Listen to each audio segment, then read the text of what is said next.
Hi everyone, this is Cathy Skipper from Aromagnosis. I've decided to come and sit in front of my camera and talk to you today about ancestral healing, mainly because I can sense that we're coming up to that time of the year, Samhain, or Day of the Dead, or All Saints' Day, or Halloween, where we become a little bit more conscious of our ancestors globally as we sense that time of year when the veils are getting thinner. So my journey with ancestral healing is one that I really intensified in the last 5 years. When I first moved to America, I was diagnosed more or less immediately when I arrived here with cancer.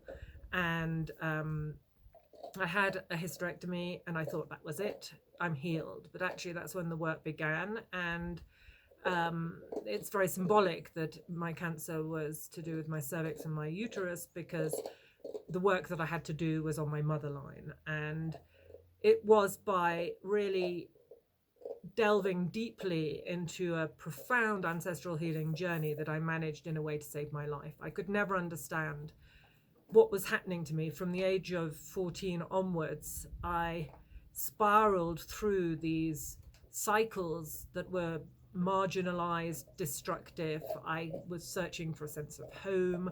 I was taking drugs. I found myself in situations with domestic violence. I couldn't understand why I was living these patterns when I had been brought up in a nice middle class household in England. And it wasn't until I really pieced everything together through the ancestral story and then worked through the stages of actually healing and transforming my ancestral wound that I realized the importance of ancestral healing.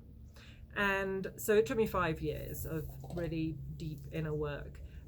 And now, working with my husband, Dr. Florian Bertmeyer, we see, 3/4 of our week is made up of seeing clients and doing consultations. And one thing that I've noticed is, through my own healing journey of ancestral healing, is that it's not enough when we're working with someone who's come for help for whatever reason it might be. It's not enough to see the person as this sort of isolated being, at the best within their own family system, at the worst just their own, one being with their own life. That isn't enough. I think what's become very clear to me is that in order to help somebody to heal themselves, we have to be able to behold them within their lifetime, within their immediate family system, within their ancestral systems, and within the cultural, collective, global system. So we really have to open things up and see the person as part of all these systems that sort of fit in one into the other. And in doing so, you might even see someone comes and they've had a big trauma at childhood. And we could stop there. Okay, this trauma in childhood has created these problems, and how we're going to work with them to to improve them or make them better. But in fact, that one thing that happened at childhood, what we're seeing is often an echo of a trauma that has been passed down the line. Often I say it's like a bag of hot coals that, 3 or 4 generations above weren't able to integrate, didn't have the time, were trying to survive. It was too difficult, whatever the reason. And this hot bag of coals, which is the traumatic event, got passed down to the next generation and the next generation and the next generation. And really, in a way, it's obvious that now on Earth, we're in a position where we're not, most of us in the Western world have enough to eat. We're not spending all the hours of the day finding food. Some of us are, but the majority of us aren't. And we're being asked, as we look at the world and globally realize there's a lot of work to do to make this a better place for the children, even to make this a place that's still going to be around. But we can't move forward if we're dragging behind us these hot coals that have been passed on from generation to generation. So this really is a time where we're being invited to open up, as I said, expand our view and start to really look at what it is to heal our ancestral lines. So it's a huge subject and I can't go into it in enormous details. I thought I'd actually just look at some oils that I use with clients and myself for ancestral healing. But before that, I say that, what I think is important to say is that everybody's story is unique, everybody's lineage is unique, and the way that we weave and understand and heal our journeys is really part of our personal myth. It really became my personal myth. And as I said, I don't think I would be here if I hadn't have connected to my ancestral roots and felt them sustaining and guiding me in this lifetime. But having said that, there is a framework and there are certain stages of healing that are important to go through as we work on our ancestral stories. And that's what I teach in my online ancestral healing class. And I'm writing a book at the moment, which is really about decolonizing the motherline. And I've woven my story through it, but that's the most important thing, is the profound understandings and realizations that I made that I now help other people because they become the stages of healing. So, but that's all too much for a short video. So I thought, the oils would help us focus, and we could talk about some things that the oils bring up. So the first oil, and it's an important one in ancestral healing. And again, as everybody's story is different, different oils will suit different people at different moments of their journey. But one really important aspect of ancestral healing is to protect ourselves. And I don't mean that in a sinister way, but if we're holding traumas that come from our grandparents or our great-grandparents or our great-great-grandparents even, what often happens and what we see with our clients is that the trauma and the traumatized ancestors are really sitting on our knees. They're right there, too close, right there with us, and we can't see the wood for the trees kind of thing. We in a way repeat these traumas in some form or another, even be it in the emotional resonance, and we can't really see what's happening because everything is too close. So it's very important. One of the first stages in healing ancestral trauma is to make a separation between our ancestors and ourselves. And some people think, oh no, I've supported my father or my grandfather all my life. We had one client this morning. It was when we were helping her separate from her ancestors, it was extremely, there was a lot of grief. It was extremely difficult for her because she had supported them, both her father and her grandfather, energetically all her life. But in order to heal, we need to make that separation. So there are exercises we do, but one of the first things that I think is very important is to protect ourselves. And there are different ways of doing this, but one that I wanted to bring up today is this oil. It's St. Johnswort. My St. Johnswort actually isn't that common an essential oil. This one comes from our friend in France, from the hills of the Haute-Loire in France, and it's beautiful. And I love the plant. I mean, I lived in France for a long while and used it as a herbalist. But in this sense, what we're really looking for is its protective energy. St. Johnswort is a plant that grows and is at its height at the period of the solstice, the summer solstice, and that's when, traditionally the herbalists in France would harvest St. Johnswort flower at midday on the day of St. John or the solstice, 21st, 22nd of June, in order for the sun to be at its zenith and for us to harvest the light, the energy of light that this plant is connected to. And even when you look at the plant through the leaves, it looks like light is going through all these tiny little holes. That's why it's called Hypericum perforatum, because it looks like the leaves are perforated. They're actually little sacks of plant oil in there, but they look like pierced holes where the light shines through when you put it up to the light. So it's got a lovely smell. And so I would use this really for people who that feel that there's stuff that they need to protect before they start working on their ancestral lineage, either dark energies or just highly traumatic situations. I mean, it can benefit everybody. everybody can benefit from being protected just because of the dynamics of ancestral healing and the way that unintegrated traumas do get passed down like a bag of hot coals from one generation to the next. So the way to use this is either smell it and allow the plant just to navigate the aromatic molecules to enter you and navigate your being. And as you allow them in, remember, let the plant lead the way. The plant will, one, infuse your being with light through its aromatic molecules, and two, it might even, if you feel the aromatic molecules sort of coming up against somewhere within your physical body or even one of your subtle bodies, it might be a message that, you know, the plant has detected a blockage or somewhere where the light is really needed. Plants are good at finding blockages, by the way.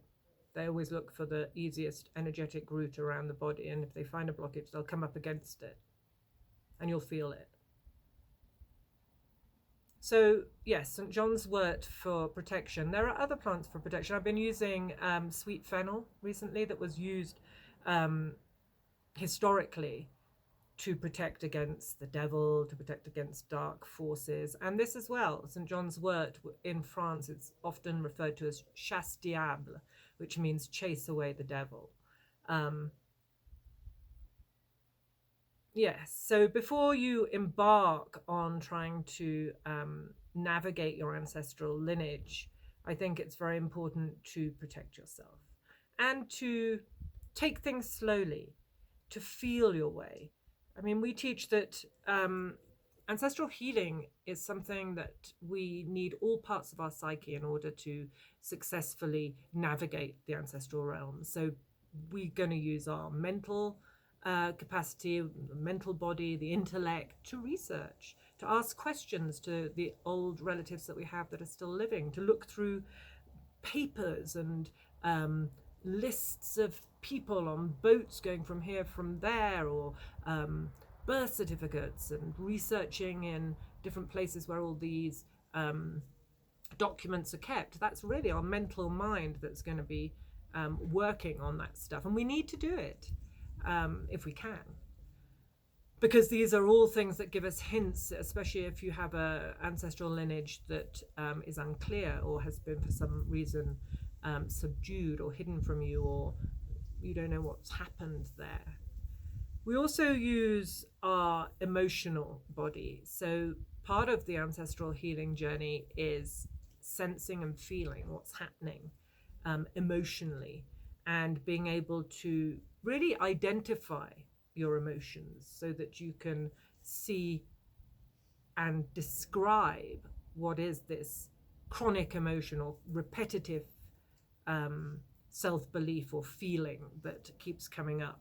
And if you can't identify them, one oil which is really good, especially when stuff's hidden.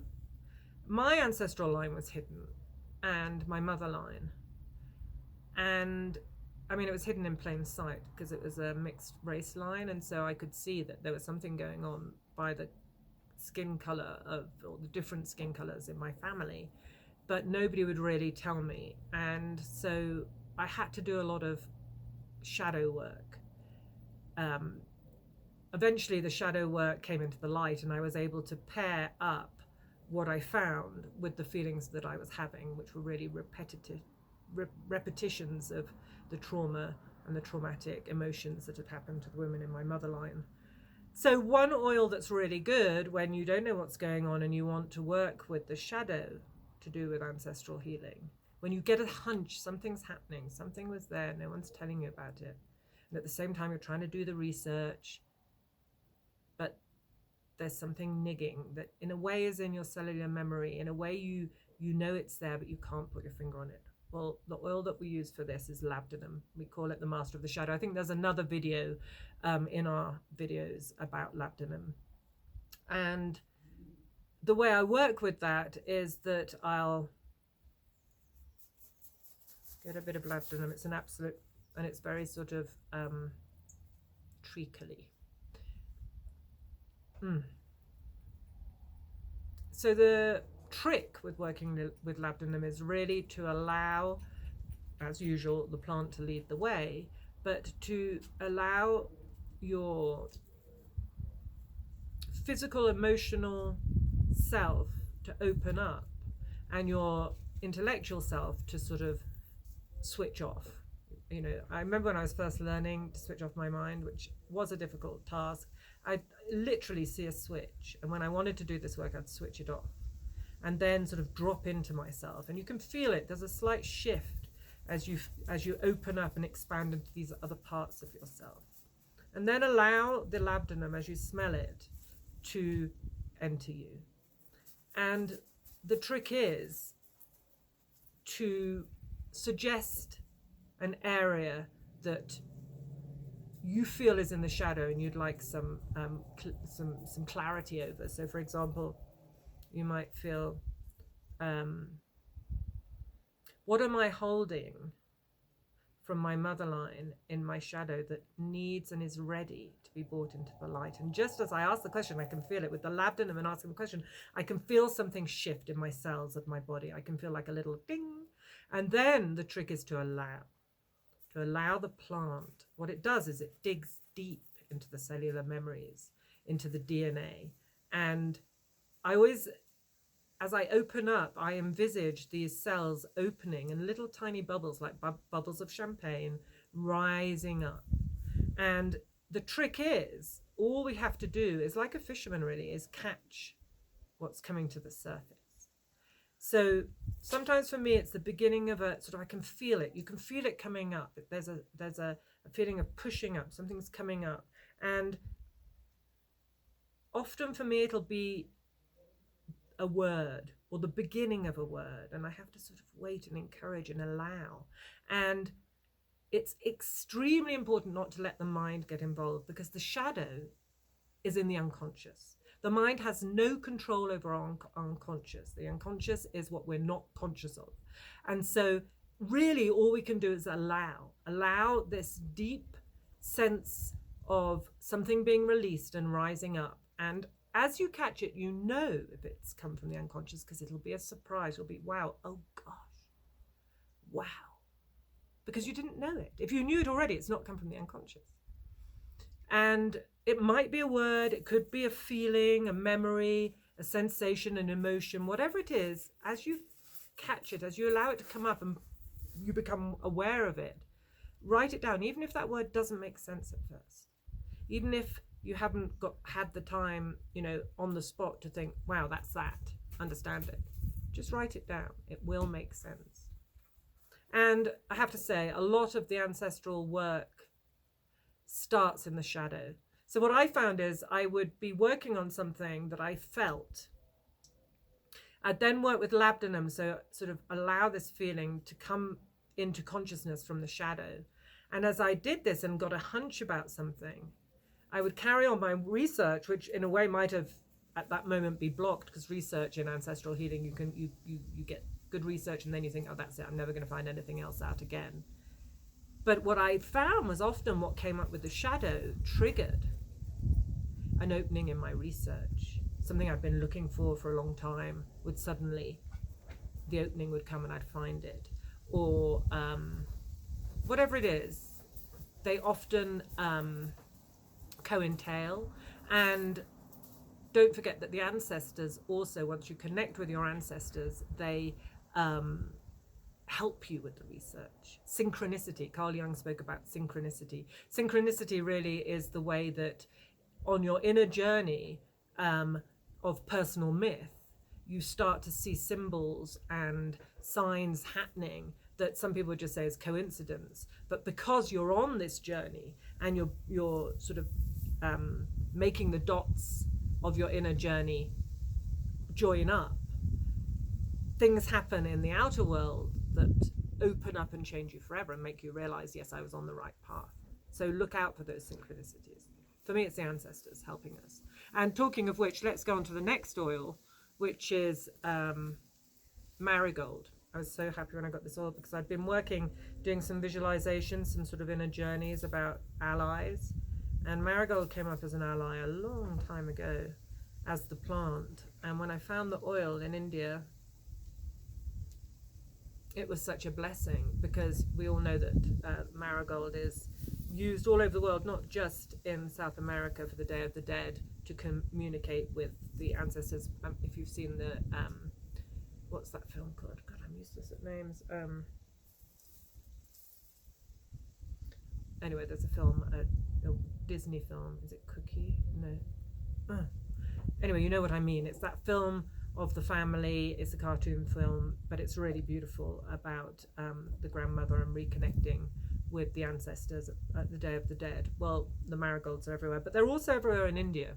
We sat in India at Varanasi watching the funeral pyres, and marigolds are everywhere. So they symbolize death for, not really death, but the light path that connects us to the ancestors. And that's what I use it for. So I was talking about the ancestors being there and helping us on this journey. The healthy ancestors help us to connect with what we need to know in this world, and bring in synchronicities. So I use the marigold a lot when I'm helping someone to journey along one of their lineages in order to connect with the healthy ancestors or their ancestral guides or their ancestral clan, because it creates a sort of path, a path of light. Traditionally, I think, or in the film that I can't remember the name of, the ancestors came down to the living, to the party or the festival of the Day of the Dead by following the path of marigolds. But I use it the other way. I use it for traveling upwards and through the lineages to connect with the ancestral clan. And I also use it on my ancestral altar. So I'll put stones and beautiful things from nature that I find when I'm out hiking, and I'll put those on my altar.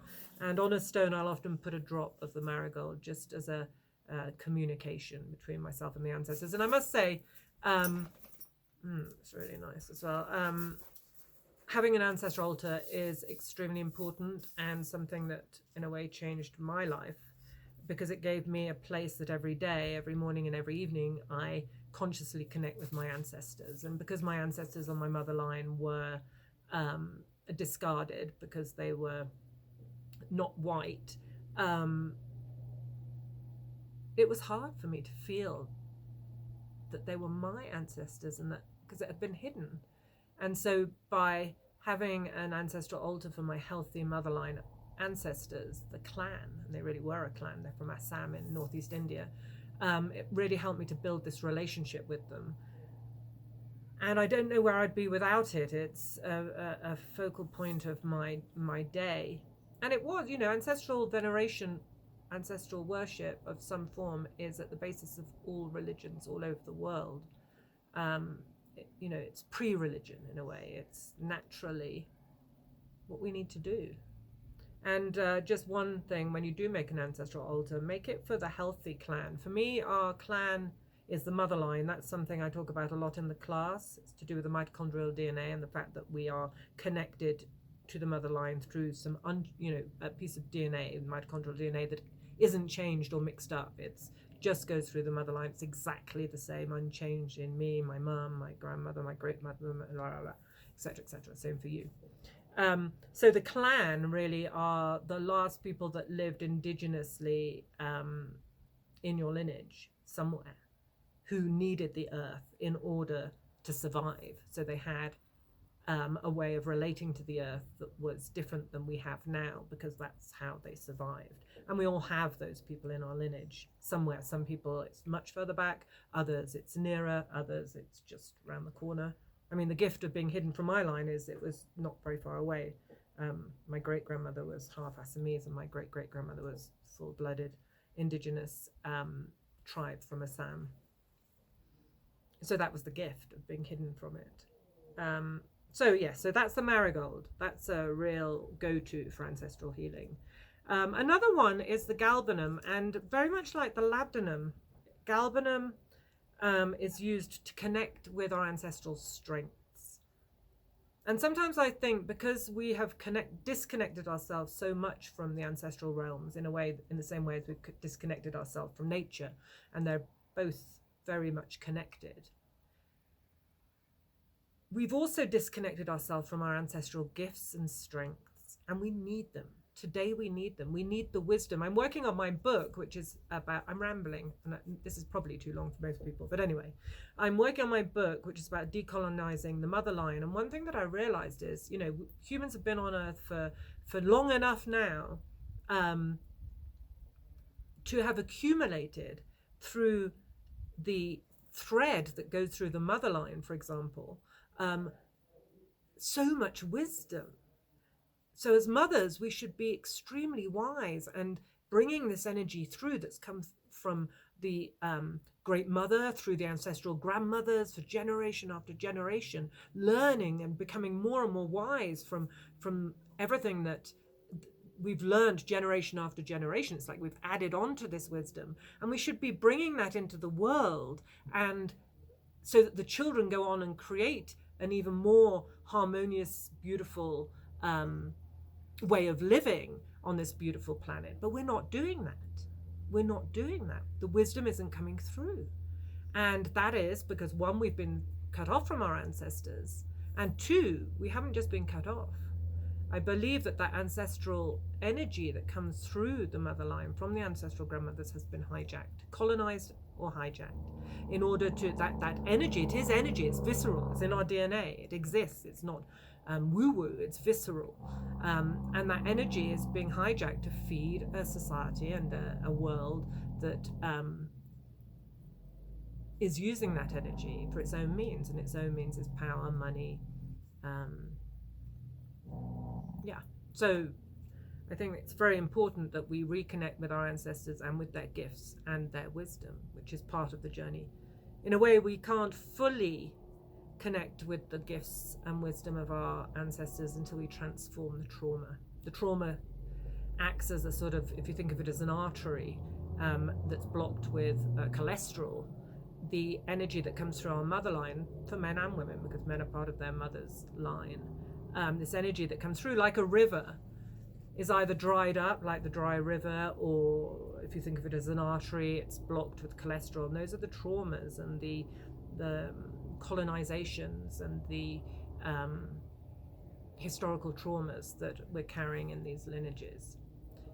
So there's so much to say. Anyway, galbanum is good because it really connects us with the ancestral strengths, and with that we're able to pull on those strengths in order to help us to do this work and bring that wisdom into the world. I mean, it's a whole process. It took me 5 years, and I can't say it all in just one video, but I'm very clumsy too. Okay, so the last one I'll look at today, there are others. I brought out some of the tree oils because obviously the tree is a great pillar between the earth and the cosmos, and they really help us with the ancestral healing. But the last one that I want to look at is carrot seed oil, and I really do use this for the motherline, because carrot seed oil, the carrot, the wild carrot,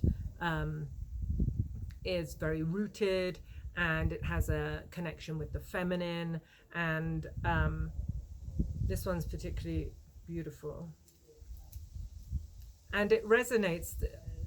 The Dorcas carrot is used, the seeds are used actually in Europe as a form of contraception, not something I would try if you really didn't want to get pregnant, because I'm not sure of the protocol or how viable that is, but just the signature of that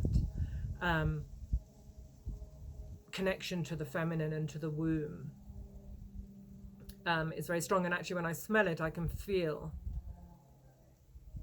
that area of me being receptive to the smell. And so I use it when I'm particularly working on the motherline, that golden thread that leads up unchanged. You know, we don't have that same golden thread on the father line because it's not the same. This mitochondrial DNA that's passed on through mother, daughter, grandmother, daughter, mother, grandmother, great grandmother for thousands of years is really the thread that takes us back to the great mother, Mother Earth.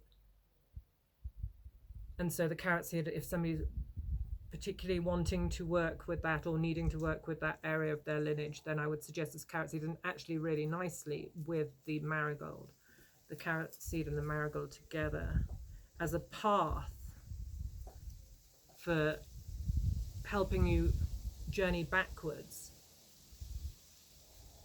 to connect with those ancestral grandmothers. It's beautiful.